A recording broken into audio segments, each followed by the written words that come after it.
অমন পার্লারে চলে এসেছি, সামনে বিয়ে বাড়ি, কিন্তু এই যে কষ্ট যন্ত্রণা সহ্য করতে হয়, পার্লারে দিদি যা জোরে জোরে ঘুরে তোলে।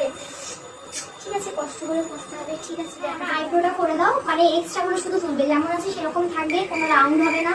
আর্চ করবে, এখানটা ভি টাইপের করবে, এইটুকুই ব্যাস।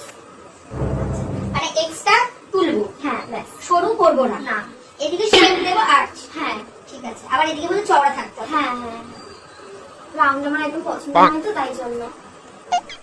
দেখো পছন্দ হয় নাকি।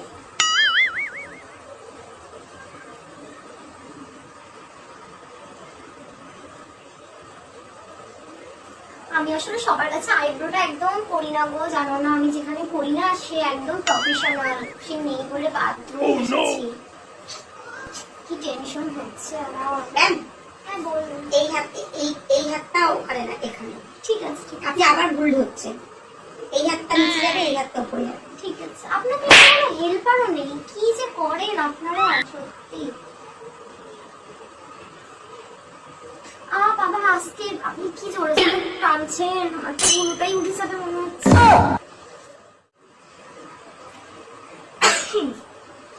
সরি সরি, কিছু মনে করবেন না।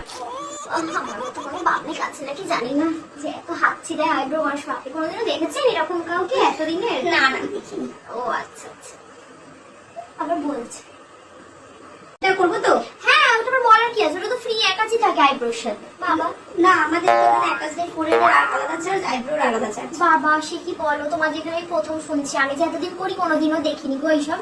ঠিক আছে করে দাও। হাত সত্যি ভালো, খুব একটাও যে লেগেছে তা নয়, আমি অ্যাকচুয়ালি খুব সেনসিটিভ স্কিনের তো। ঠিক আছে, আয়নাটা দিয়ে একটু দেখেই নি। বাহ ভালোই তো করেছেন। ঠিক আছে, আমি খুব খুশি হয়েছি।